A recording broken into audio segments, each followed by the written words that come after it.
Our passion continued to burn as I lifted my mother onto the table, our lips locked in a passionate and heated embrace. Her soft moans mixed with mine as our tongues danced and explored each other's mouths with fervor.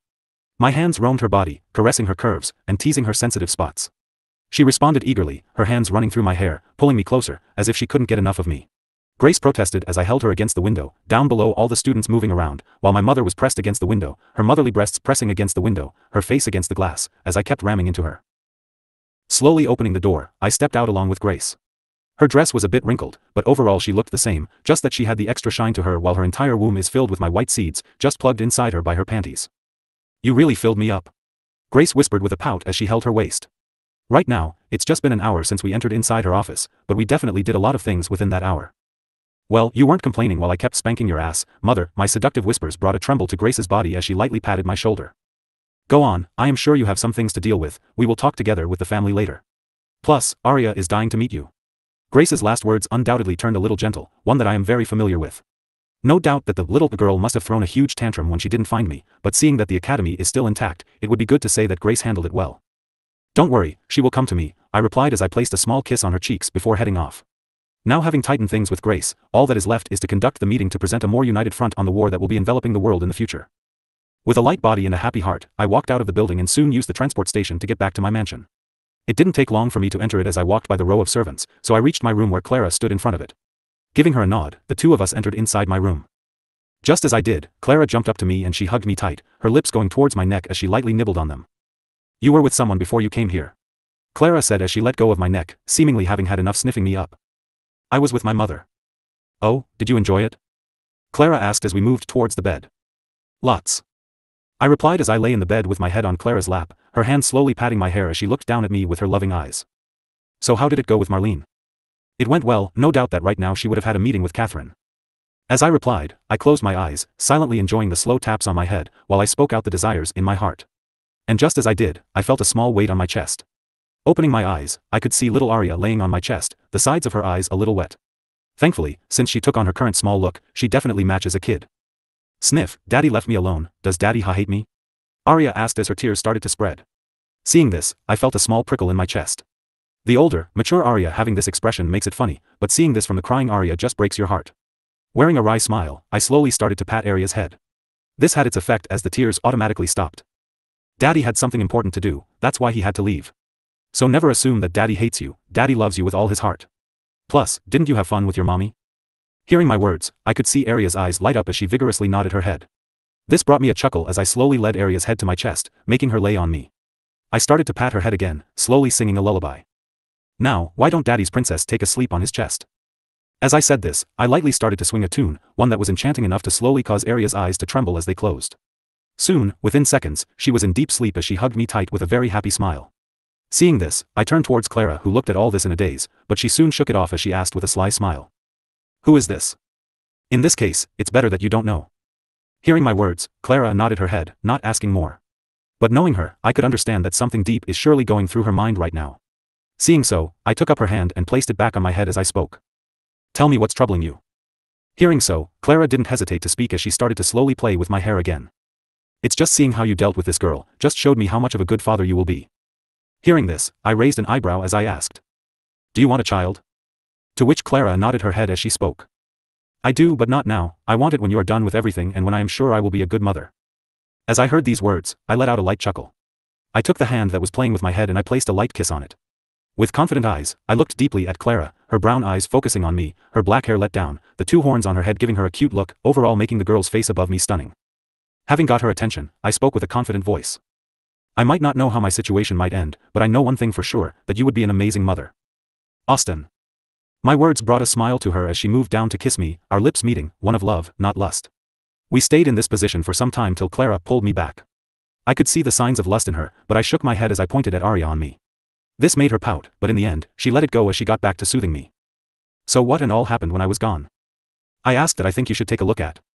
A lot, actually. Clara replied as she started to speak again. Carmel contacted me again, she hopes to get in touch with you. Push her back, it will take some time for me to act on that, the more she stews the more tasty it will be for me to collect. Olivia contacted me, and says it's urgent. If she did that then it must be, I will meet her. Nyla called, she wants to check on a favor you owe her. That's good, guess she would soon fall into my hands. Lenora asked if she could meet you. We'll keep that in mind. The shy little Nathalia contacted me, and says she wants to meet you to give something. Guess it's time I deal with that shy minx. Both Sana and Rena too want to talk. Looks like both feisty sisters want something more. Emma came to me, that little girl wants to know how she can get your attention more. What did you tell her? I asked. To this, a sly smile came to Clara's face as she replied. Well, let's say she will be more proactive with you. You manipulative minx. I spoke, to which she responded. Well, not as good as you. That's for sure. I agreed as we chuckled lightly together, after which Clara continued. Princess Sabrina contacted the group, she hopes you can free some time for her. Well, I will let that one mature a bit more. Zora wants to talk. Guess it's time I pull at that lever. Ella from Carmel's faction contacted me, it seems she wants to talk about your situation with Carmel. Guess she is finally done planning. Sonia misses you, she wants your warmth. I will give her plenty. Sai, looks like my schedule is packed. I had just returned, but it would seem that my line of women's trouble is just getting bigger. Moreover, after this, I have the other women to deal with, there are some messages from Laura, Zelda, Mira, and some more others that I have to deal with. Sigh. You can take your time. Clara spoke as she saw me sigh. I just smiled wryly at it. Guess that's true. As I said this, Clara took my head from her lap and she soon lay beside me. Since Arya was on my chest, all she could do was take my right hand and hug it tight while she snuggled up to me. Just know that I am here for you. Clara said, to which I just smiled. Soon I closed my eyes, trying to get some light sleep. How long did I sleep? I thought as my eyes went toward the clock on the ceiling. Seeing that just an hour had passed, I let out a sigh as I focused back on the ceiling. Right now, it's difficult for me to move with Arya above me and Clara clutching onto my right hand. Both their sleeping faces are cute, and I just want to keep looking at them. Come out. Just as I thought so, Farah appeared beside the bed. She knelt over as she responded. It's good to see you well, master. Farah spoke into my mind. Thanks, you can stand up. Just as I spoke, Farah stood up from her kneeling position, her red blood eyes focusing on me. So how is it? Do you think you can fit in now? I asked. I can, master. You just have to give me the order. Farah replied with a stoic face, but I could still feel some jealousy flowing from her as her gaze moved toward the two lying close to me. Seeing such behavior, I smiled inwardly. Such a situation means that Farah is finally maturing into a true person, into a true woman. These days, I left Farah outside to travel all around the place. I had instructed her to get an extensive idea about everything so that she would be able to join the academy. In such a way, she will be very useful to me. In the light, she will play some key roles that I want her to play. Did you enjoy it? Yes, but not as much as being with you. Farah replied, and I could only let out a small chuckle at her words. Get back in. Just as I commanded, Farah's body flashed as she nestled inside me, her voice being heard again. I'm hungry. Don't worry, I will feed you later. Hearing my words, Farah joyfully turned silent while I continued to lay there in the bed. It was only a few minutes later that Clara finally opened her eyes. Seeing so, I asked in a low voice. Slept well? It was the best. Clara replied with a smile as she slowly rubbed her eyes. Her mind soon gained focus as she looked toward Arya. What do you plan to do with her? I have my ways. Now go and set up lunch for me and Arya. Okay. Replying enthusiastically, Clara placed a kiss on my cheeks before flashing out of the room. Seeing this, I smiled wryly, soon turning my attention back to Arya. I slowly started to shake her awake. Sweetie, wake up. Mao no. Arya replied in a sleepy tone as she kept shifting in my embrace. Such a cute look keeps my smile on me as I kept slowly shaking Arya. Come on sweetie, wake up, and let's have some food. Finally, Arya relented as she opened her eyes and took her head from my chest. Okay, but I want to keep hugging daddy. Sure. I easily agreed as I sat up on the bed with Arya clinging onto me tight. Soon, I sat up on the bed while supporting Arya, who wrapped her arms around my neck, her face close to my neck as she seemed unwilling to let me go. Such endearing acts were only making my heart want to keep her like this while the children I had back in that place flashed in my mind, making me feel complicated for a moment. No time to dwell there. Pushing off those thoughts, I went to the washroom, and quickly cleaned my and Arya's faces before settling back in the chair in my room. I didn't do anything much as I kept playing around with Arya. Soon a few minutes passed after which Clara entered inside the room with a tray of food. Hope you all didn't wait long. Clara spoke as she entered inside, the tray soon coming to a stop in front of me and Arya as Clara soon started to arrange all the food. Though what was funny is the fact that as soon as Clara entered inside the room, Arya clung to me tight while she spoke to Clara in an adorable voice. My daddy. He, of course, he is your daddy, I won't take him away from you. Clara spoke as she moved her hand to pat Arya's head, but before she could even reach Arya, Clara's hand froze. In fact, her entire body froze, only her eyes could move as she now looked at Arya with a hint of dread that I think you should take a look at. Darling, don't bully her, let her go. I spoke as I patted Arya's head, which she accepted, and in doing so, she let go of Clara, who now looked at Arya with 100% more vigilance than before. Her eyes moved towards me, seemingly asking where I found such a monster, to which I just shrugged my head, understanding the issue. Clara soon served the food and left the room. Call me when it's done. With that, she closed the room, leaving me with an array of food and an anticipating Arya, who keeps melting to my pat. With mastered movements, I started to move the foods, and soon, I started to feed Arya, who took it all in with gusto. While doing so, I also kept feeding myself. This went on for 15 minutes, after which the food was completely cleared. Wiping away the grease from Arya's mouth, I placed a small kiss on her cheeks before calling Clara, who entered and professionally took away all the food, which once again left me with Arya, to whom I took out some play toys, giving it to her as I left her to her own devices as I sat beside her, looking at her play. I smiled in contentment before moving to the communications I have to deal with. This is from Laura. Seeing the recorded message, I played it. Soon Laura's voice filled my mind as her words flowed. At first, it was just about her never-ending love for me and how she misses me, but the end contents of the words made me frown. This is something. I didn't expect for Laura to come to the idea of me being betrothed to Olivia so soon. I did expect such an idea to fill her one day, but I had anticipated for such a daring idea to come to birth after I had moved my relationship with Laura to a much more physical and living base. Sigh, I can't control reality, after all. Looking at it from several angles, this is bad for me. The current dynamics between the women in love with me is a very thin balance, and a small quake will set off a catastrophic reaction that might bring out a shit load of blood into the world. But it isn't necessarily dangerous. My mind soon became focused as several plans kept flashing through my mind. If I were to play my cards right, this could become something good for me. From what I can understand now, this engagement idea only exists between Olivia and Laura. This means I have some wiggle room to create a scenario that would end advantageously for me. Then again, I should be careful, one can't underestimate what jealousy can do. Quickly forming some ideas, I kept it there. For now, it would be better to plan deeper when I have more information at hand. Having thought enough, I took up my communication orb and connected it to Laura. While doing so, I placed a small barrier to make whatever I say only last between me and Laura, keeping Arya out of the loop. The waiting only took a few seconds, after which the connection was established. Just as it did, I heard an anxious voice from Laura. Hey love, were you busy? I was. I had something to do these 2 days, hence I only saw your message now. Oh, that's okay. My reply seemed to have calmed Laura down as her voice seemed calmer when she replied back. But darling, can you tell me what all this engagement idea is all about? I asked back in a stern voice. It's just as I spoke in the message. This would be the perfect way for us to be together more without arousing any suspicion. Laura spoke with a calm voice, to which I replied with an agitated voice. But darling, I only want to be with you. Didn't we promise to find out a way? Plus, what about Olivia? I care about her and I don't want to force her and play around with her life like this, it's wrong. For a moment, there wasn't a reply, as only silence remained, but soon Laura's voice was heard again. Then what else can we do? I know this is not right for Olivia, but is anything right here? We wish to be together, and we can't, then isn't only death the way out? Hearing such a dark tone, I felt a shiver down my spine. The image of the game where Austin burned with Laura flashed through my mind. Of course, such a thing can't happen now, but then again, I can't have Laura's mind be disoriented, it would be dangerous. Keeping up suspense, I didn't say anything for a moment, until I did. Sigh, this isn't something we should be talking about over the communication orb, Laura. Take a leave and come to the academy under the pretext that you want to meet Olivia. Really? I will be there soon. Hearing such an excited voice, I'm sure others would doubt if this is still the ice-cold empress of the empire. Though it isn't nice to know that she is rushing forth to betray her husband and possibly the empire. See you soon, darling, I love you. I love you more. With that reply, I cut off the call, clutching my head, and slowly rubbed it. Guess that will give her some breathing room. Thinking of such, I took up the communication orb, connecting to Olivia. I guess it's time to build a new scenario. Previous chapter. Olivia, what's up? I asked, just as Olivia answered the communication orb.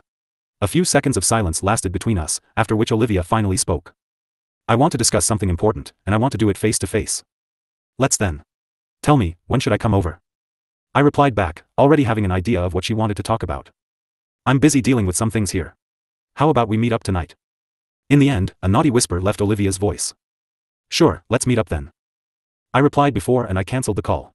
Leaning against the chair, my mind started swirling, several different ideas passing through my mind. Right now, I have several women waiting in line for me to deal with and for them to deal with me. The things I do from now on should be in a controlled line such that it all comes up to the last end I want. Daddy, worried? Suddenly, Arya asked as she pulled at my shirt. Seeing her worried expression, I chuckled, once again finding the idea that I am worrying about how to deal with different women funny. Nothing, my little princess. I'm just thinking about things.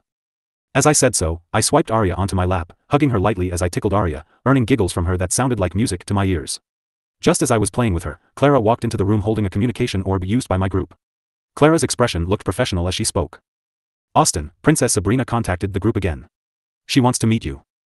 As she said so, I could see a teasing smile popping on Clara's face. Guess I might cover her up first. Smiling slyly a bit, I replied back to Clara. Give it to me. Hearing my words, Clara walked up to me, passing me the orb. So you want to meet? I asked into the orb. Yes. Sabrina replied with a gentle tone.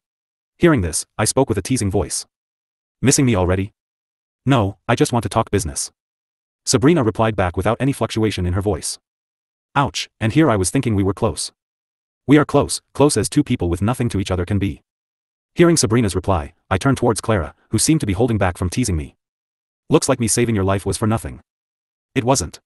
I will pay that back, and to start it, I would like to present these documents to you. I paused for a moment, not saying anything till I did. Well, is this how you speak to your master, my maid? As I said this, a pause came, now from Sabrina's side. I smirked as I waited for Sabrina to reply while Clara now looked at me with a hidden glint, her mouth moving as she worded. Can I train her? I just gave her my natural smirk to that as Sabrina's voice soon was heard. Can I meet you, master? Now isn't that much better? I teased, but she didn't fall for it as Sabrina spoke again. So can we meet up now, master? Gotta give it to her.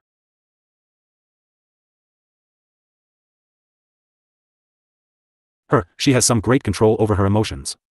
Sure, come here to my place. We make it a secret rendezvous, doesn't that get your heart beating? Can I hang up now, master? I will meet you there soon. Sure. I spoke, pushing anymore might not play well for me.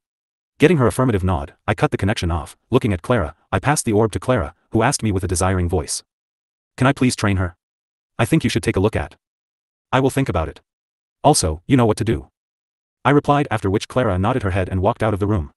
Seeing so, I focused back on Arya, trying to make up to her for the time I wasn't close to her. With her fragile child mind, pushing her too much would be disastrous. Guess today's schedule is fixed. While thinking so, I looked at Arya and spoke with a gentle smile. Darling, now a very special girl will be coming here, and when she does, you have to hide yourself, okay? Okay, daddy. Arya readily agreed, after which I returned to playing with her. You're looking healthy. I said, seeing Sabrina stand in front of me. She looked beautiful as always with her platinum shining hair and beautiful emerald eyes. The gentle aura of nature overwhelmingly wrapped around her, while her perfectly sculpted body shined over her dress, her elongated elven ear having a touch of exotic beauty. And you look well, master. Sabrina replied with an expressionless face, trying her best to act like what she is doing doesn't affect her at all, but I know better. As someone who played her character, I know for better how this would be killing her. These are the documents sanctioning all those things you asked for, master. Saying so, she walked up to me and placed the documents she took out on the table in front of me as she prepared to sit down. But I shook my head as I spoke. Not there, my beautiful maid. Why don't you first massage your master's shoulder? I could hear her teeth grinding, but she didn't reject it. With one fierce look at me, she went behind me and she started to slowly massage my shoulder with her fingers. She didn't have any technique, but it was nice to know the elven princess of the Elven Empire is under my control. Everything is there. From now onwards, you enjoy the royal treatment of the royal bank, and you have access to the unfiltered files there. Sabrina spoke as she kept massaging my shoulders. After enjoying it for a few seconds, I took the document and I started to read through it. Seeing the seal of the elven royalty, I smiled and focused on the latter part of the document. Seeing no foul play, I replied. Good work. Now why don't you tell me what you got from him? My words caused Sabrina to pause for a moment, but then she continued her hand movement, the pressure from her hand increasing a bit. Both she and I knew that I asked about the very elf that targeted her, one that was one of the ring holders and one that was apprehended by the Elven Empire. The poor guy must have died a very tragic death. We got some useful information from talking with him, but he died when we tried to get something more informative. Sabrina said, not explaining upon the meaning of what the talk meant. So, did it increase your vigilance to everything around you? It did, master. Sabrina replied to my word, her movements getting faster as she continued. The things I got only gave me a part of the puzzle, but it didn't give me everything that I need. It's like looking at an empty picture, and it's making me feel irritated. Hearing her words, I raised an eyebrow in surprise. It seems she is at the phase of lightly opening to me. Which was good, it means that I am at the midline of getting Sabrina's heart without revealing my connection to her favorite author. It would seem the crumbs I left behind for her to chase have made a good impression of me on her. After all, the more mysterious the man, the more intellectual women like her would want to crack it, and the more she would fall into a never-ending need for me. What do you want to know? I asked, keeping my eyes closed. Can you give me a hint as to where I should really look for? Sabrina replied. Playing around are we? And what makes it seem that I would have information that the great Elven Empire doesn't? I asked again. A gut feeling, master. Sabrina replied again. That is some powerful gut right there. I chuckled as I said those words before leaning towards a calming silence, which lasted for a minute till I spoke again. If you want something, you need to pay for it, princess. What do you want? Sabrina directly asked. To this, a sly smile started to appear on my face as I responded. How about a date?